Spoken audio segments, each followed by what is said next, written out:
This episode is sponsored by Realtor.com, who wants you to take advantage of your free profile on Realtor.com. By claiming and completing your free profile, adding a photo, and all of the information that puts you head and shoulders above the competition, you're on your way to receiving free leads, helping search engines find you, and staying top of mind with past clients. To learn more about claiming your free profile, go to Realtor.com/profile.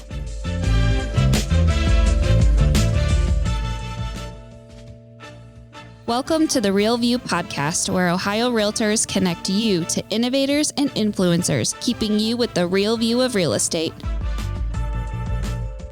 Whether you're a broker, agent, first-time homebuyer, industry leader, or just happen to stumble upon our podcast today, you can expect to hear tips, tools, tricks, interesting information, and so much more from the experts in Ohio's real estate game.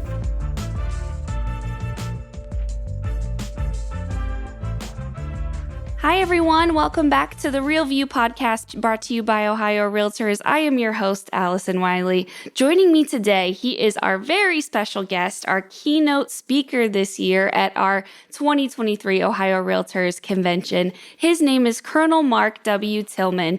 He was chosen as the nation's 12th presidential pilot. He served as pilot and commander of Air Force One from 2001 to 2009. Colonel Tillman was at the controls of Air Force One through numerous national events, including on September 11th, 2001. He kept him out of harm's way and connected the Flying Oval Office to the nation's first responders. He was also the first pilot to fly the commander-in-chief into a war zone, where he personally orchestrated and executed the covert operation with flawless success. And he planned all this in secrecy, which is really cool too. I'm like, this is just such a cool job. I'm so excited to be hearing from you today, Colonel Tillman. But that's not all. He had a 30-year career span in the United States Air Force. He was awarded the Distinguished Flying Cross in 2004 and promoted to Brigadier General by the President of the United States, the first military line officer to receive this honor. For political reasons, this was not confirmed by the Senate, so he retired as colonel. But wow, oh my gosh, so amazing and incredible to be welcoming you onto the show today and to our convention. But first and foremost, thank you for your service and welcome onto the show today. Outstanding. Thank you so much for having me. That introduction was incredible. Thank you. I didn't know I did all that. I always try to get a lot of background and information on people before, of course, I interview them. And I was just reading, all of this. And it's like, wow, this is going to be so fun and so exciting to hear from you today, and as well as our convention. And you're going to give us kind of a little preview in our 30-minute segment today into what you're going to be talking about for our bigger general session at convention. But I think we should start at the beginning, Colonel, and maybe tell us a little bit about you, your career, how you became pilot, where you got to the levels that you were able to get to, how you rose to the top. Walk us through what your career journey was like. Grew up in South Florida, Hollywood, Florida, then went to Tulane University, graduated as a chemical engineer. Military at the time wasn't needing pilots, so I took a engineering job in Dayton, Ohio at Wright-Patterson Air Force Base. Did a couple years of engineering there, and then got the flying bug again. They were hiring pilots, so I went ahead and applied for pilot training. Went to pilot training and never looked back. I don't think I've used my engineering degree since, but it's been a lot of fun flying. So basically from that point forward, flew T-37 aircraft, teaching folks how to fly and pilot training for the Air Force, and flew C-130 cargo planes.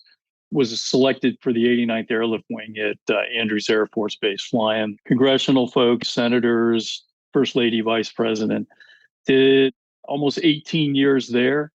Shortly after I arrived, interviewed and was selected at Air Force One. So I spent a little over 17 years at Air Force One. Started out as a co-pilot under President H.W. Bush, then flew all 8 years of President Clinton's administration, and then was truly honored and have been selected as the nation's 12th presidential pilot in history, assigned to President George W. Bush, commanding Air Force One. So truly honored to have risen up through the ranks as a pilot, finally in the end selected by the Bush administration to be assigned to the president.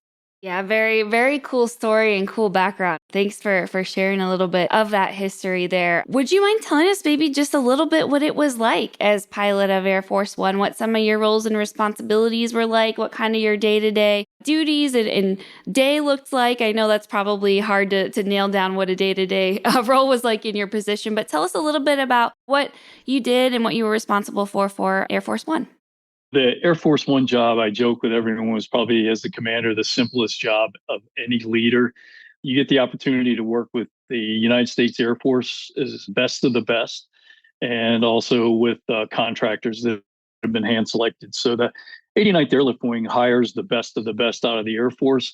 We select from the 89th Airlift Wing. So kind of jokingly, we get the best of the best of the best.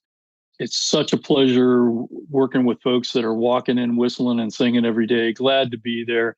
Glad to be supporting the President of the United States and the First Family. My job day to day was I was assigned to the White House along with the Marine One commander, the head of Camp David, as well as the White House mess. So, I mean, it was a group of us assigned to the White House military office. And then I had a dual hat. I also was a group commander for the United States Air Force.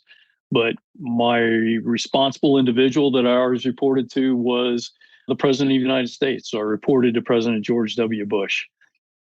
Truly an honor, but day to day activities were dedicated to making sure that we were ready to go at any point. And whatever we did, we always did it safely. And customer service obviously was the number one priority. But every one of us was just dedicated to the mission and rallying around President Bush. And to this day, Air Force One, that's what our job is, to make sure that the commander in chief, as well as the President of the United States, is fully supported communications wise, as well as whatever necessities they need to have a flying White House in the sky. Same things he gets on the ground or she gets on the ground, we give them in the air as well. No, that's so cool. And I loved in the introduction of this when it said, that you connected the Flying Oval Office to the first responders, during 9/11, which we're going to get into in a minute. But that is so crazy to think about, that the same exact technology and service and everything that they have in the Oval Office, they have on the plane as well. I think that is so cool. What were some of the most interesting things that kind of happened on the plane? Or do you have any interesting stories aside from kind of the 9/11 stuff, which we want to talk about in a minute? But what was that like, kind of managing that Flying Oval Office? The neatest part is to watch the First Family when they come on the jet. They feel right at home. So they have a flight attendant assigned to them, and the flight attendant makes sure, he gets, and the First Lady as well, gets whatever they need when they come on. We know their likes, dislikes, the mess, and their chefs let us know what they're having this week. And we give the president his choice of like 10 different entrees. We know, President Bush was famous for Tex-Mex foods, as well as, ice cream, hot fudge sundaes, just a down to earth, true American jumping on board. Total respect for him, and he had respect for all of us. Same with the First Lady. Mrs. Bush was beyond incredible. The beauty of flying George W. Bush was his father, H.W. Bush, as well as Barbara Bush, were majority of the time were flying with us as well. So we had two generations of Bush family there and the children. It was like being at home with them in the White House or being wherever they wanted. We took care of them, and they took care of us constantly. So, some of the stories that occurred on the plane, it was mainly just watching how they interact with people. Every president's the same. They have great faith in the American system and democracy, and it's just neat to watch them take care of people constantly. I mean, that's their job, and a lot of people may not think that of some of the presidents, but I guarantee you, what I saw is they were always thinking ahead to make sure that the American people were taken care of. Yeah, I love that. It's so great to hear. And also, who doesn't love ice cream and a good, Tex-Mex, dish? I know I do for sure. So that's nice to hear that the president enjoyed the same things. Okay, I want to transition to 9/11 in that day. Tell us what it was like for you on the day. Walk us through some of the events of the day and kind of how you were involved in kind of what you went through on such a crazy day. What happened was the first part of the trip was education visit to the state of Florida. So Jacksonville was the first stop. Back in those days, the Bush mantra was no child left behind with regards to education. So we met with teachers in Jacksonville, then we flew over to Sarasota. A lot of people thought that we had knowledge of what was about to occur. We did not. Purely, we were blindsided by everything. The morning of September 11th, it was a standard day. Everyone showed up at the plane, the normal scenario, normal sequence of events.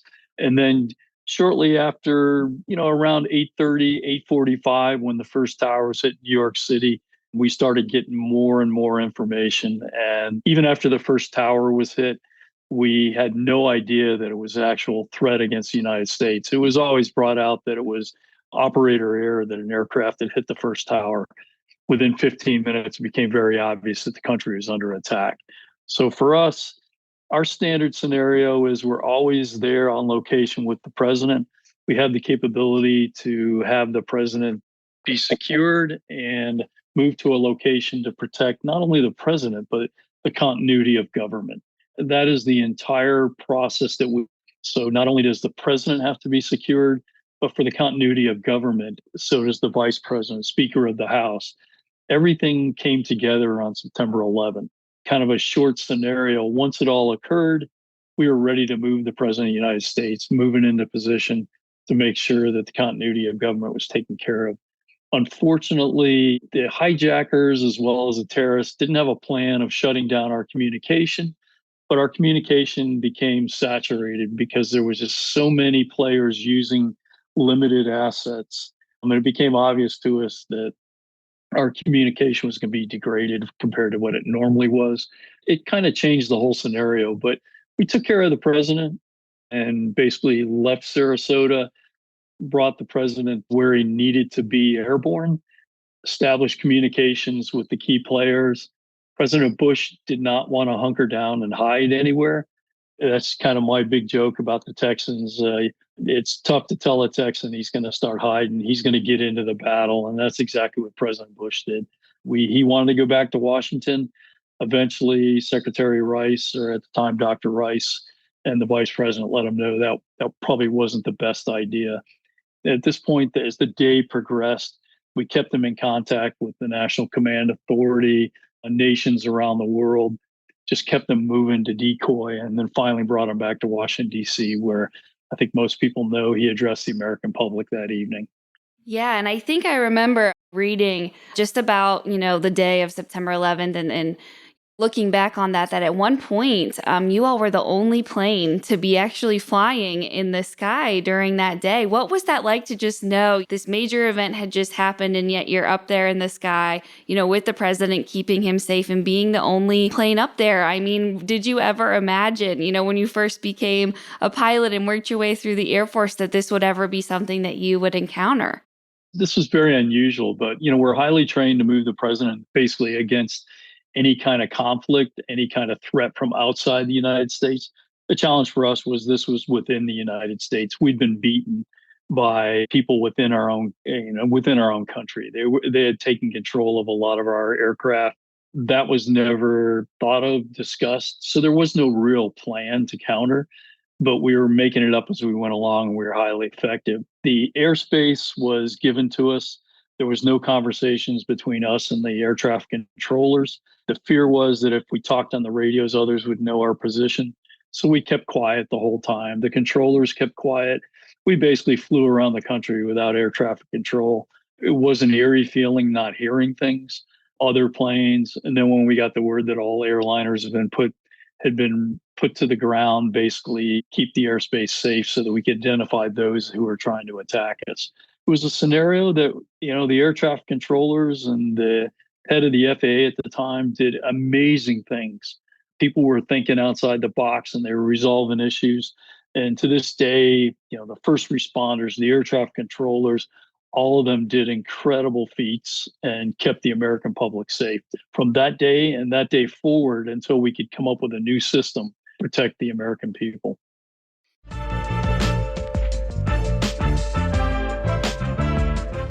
This episode of The Real View is brought to you by the Ohio Association of Community Colleges.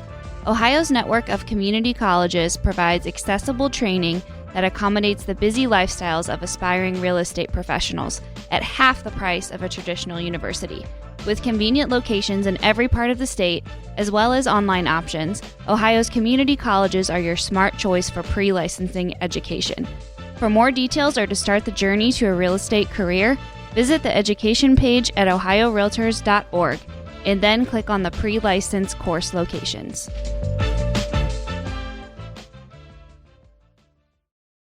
Yeah, and I think it's kind of incredible, when we think about when crisis happens and just how the first responders, individuals like you, the military, our other leaders in office at the time, just the ability to respond and to respond well in the midst of, just a major, major crisis. It's kind of remarkable and really just a testament to us as Americans, how we can respond and just really come together and rally, and something that we never thought that we would ever experience in our careers and things like that, and to be able to come up with those solutions. And like you said, be as creative as we were in the midst of such an unprecedented time. I think it's really a testament. And is that something kind of you found too that day, just how everyone rallied together and really just came together as one to make sure everyone stayed safe and that we were keeping the country as okay as we possibly could? You hit it right on the head. That's my exact message to everyone is the military is highly trained. We go over things, and then we debrief and brief, et cetera, just to make sure during times of combat, we do everything right and we don't want anyone to be injured. This was the exact same scenario. The first responders responded and took care of business. The military went to its highest threat level and we took care of business. But to be honest, the civilian population, I'd never seen anything like it in my life. Everywhere we went, there were thousands of Americans that came together. President Bush being a Republican and the Democrats also on board, everyone could care less whether it didn't matter what your ethnicity was, whether you watched Fox News, CNN, whatever, MSNBC, it didn't matter. We were Americans, and every place we went, Americans came together. They were chanting USA, young sons and daughters, et cetera, joined the United States military to protect our country, and they came together, not because of an idea of getting college tuition money or anything like that. They came together because they were Americans and we were protecting the homeland. To this day, that information was out there. Everyone became incredible Americans. I saw it all over the world and I saw it within the United States. My message today is things are a little different now. We seem to be worried about what someone else has and whatever. Unfortunately, we don't need another national emergency to bring us together.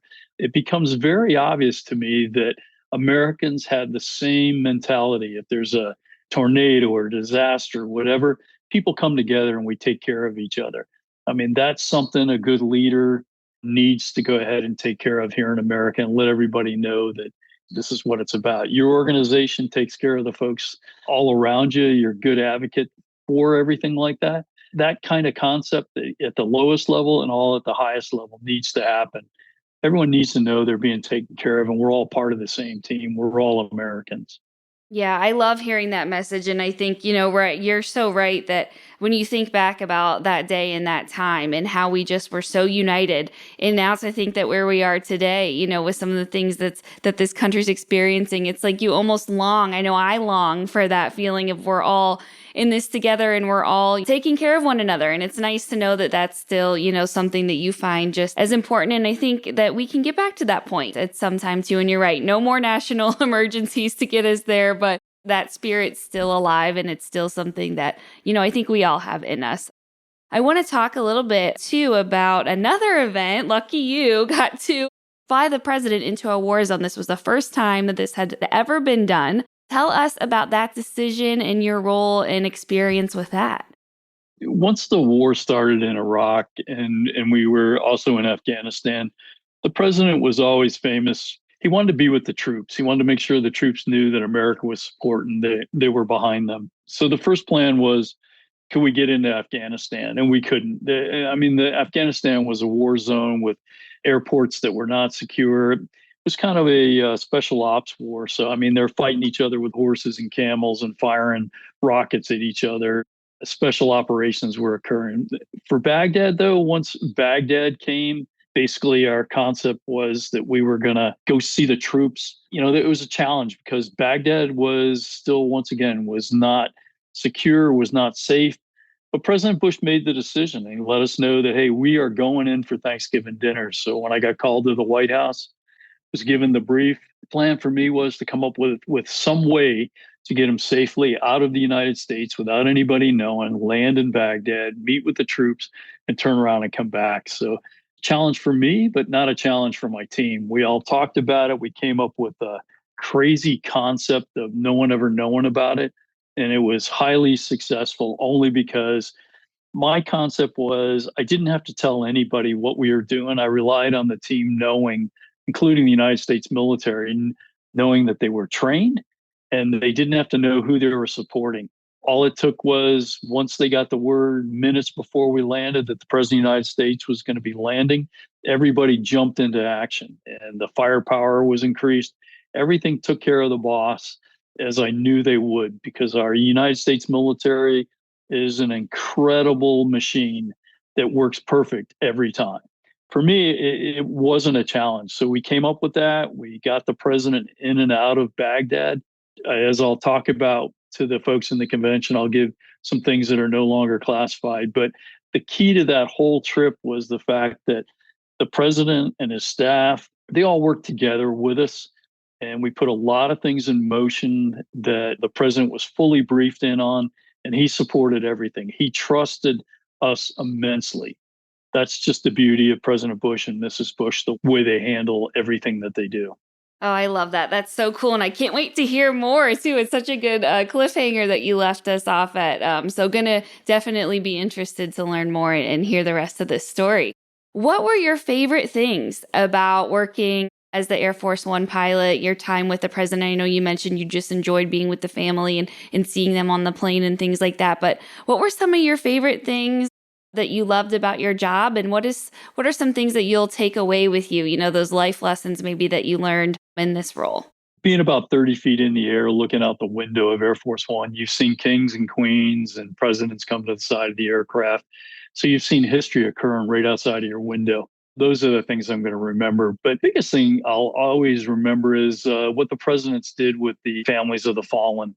President Bush obviously had more families that he had to deal with as a result of the Iraq War. But the way he treated the first responders and the first responders yelling and screaming, USA, USA, when the president came off, and as well as the military, injured soldiers and sailors, et cetera, Marines, all at the foot of the stairs.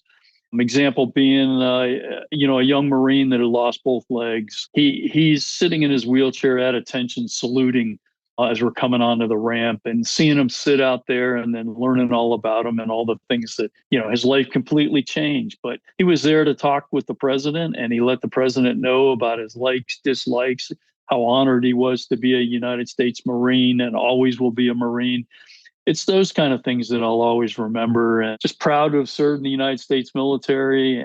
My son's a United States Navy fighter pilot, living my life through him now. Proud to be an American and proud to tell the stories to anyone that'll listen, to let them know how their United States military is always there for them. But the key to this is, if you know anybody in the military, then take care of them.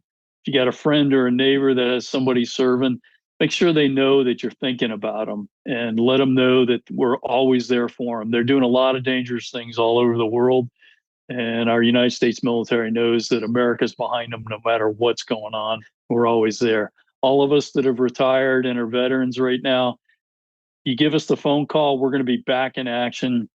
Uniform's going to be a little tight, but we're going to be right there supporting this great country. Oh, I love that. And what an important message. And that's something that, we should be thinking about and sharing every day. And also just shout out, to our veterans. What a good time to thank you all for your service. Anyone that's listening, your friends and family, that have served. You as well, Colonel, we appreciate you guys. This country really wouldn't be what it is without you all and the work that you explained that our military does. We are really fortunate to have the best in the world. And I think that's something, that we should be thinking about every day and always keeping on the top of our mind. Do you have a favorite place that you visited? I mean, I'm sure you've flown all around the world with your time being the Air Force One pilot, but kind of, in your lifespan as a whole, I'm sure you've done a ton of traveling before and after that. Do you have a favorite place that you enjoyed visiting, or a favorite trip that you were a part of? Yeah, I had the opportunity to take President Clinton down to New Zealand, and we went to Queenstown, and we flew the Blue Fjords low level to show him all that, and that was amazing. What an incredible beauty down there, and those kind of trips all around the world. There's places all over the world. The people all over the world are the same. I mean, everybody loves the same things. Family's important to them. So to go to these countries and watch how people react to the United States of America coming on their soil is just an amazing event. So when we talk about immigration, when we talk about all these different events, people all over the world respect and love the Americans. And I've seen it in all the different countries I've been to. I've been to almost all the major cities all around the world. And it just means so much. So I can list one place that I enjoyed visiting, but every place you go to, especially here in the United States, it's the same good hometown America that is always the best of the best. Oh, I love that. That's really cool and really special. I'm sure something that you'll remember, for the rest of your life, just that warm welcome that these other countries have for us. So I think that's all we're going to cover today, because I want everyone to come to your keynote session at our convention September 11th through 13th in Cincinnati this year. You get to hear the rest of this incredible story that Colonel Tillman has to share with us. And I'm so excited to hear more from you. And thank you so much for joining me today. And thanks for joining us in September too. We're really excited to have you back in Ohio and not too far from where you spent your time at in Dayton. Well, thank you so much. It was great talking with you, and your enthusiasm is incredible. So it's great talking. Thank you. Thank you so much. And to all you guys listening, make sure you are registered for convention coming up September 11th through 13th in Cincinnati. You can register by visiting ohiorealtors.org/convention. There you will find the full schedule of events, including the Colonel's keynote speech. I believe it's happening on Monday or Tuesday. Make sure to circle that on your agenda. You won't want to miss hearing more for us. I know he has so much more to share. So thank you guys for tuning in, and we will be back with you next week. Thank you for listening to The Real View. That wraps up today's episode.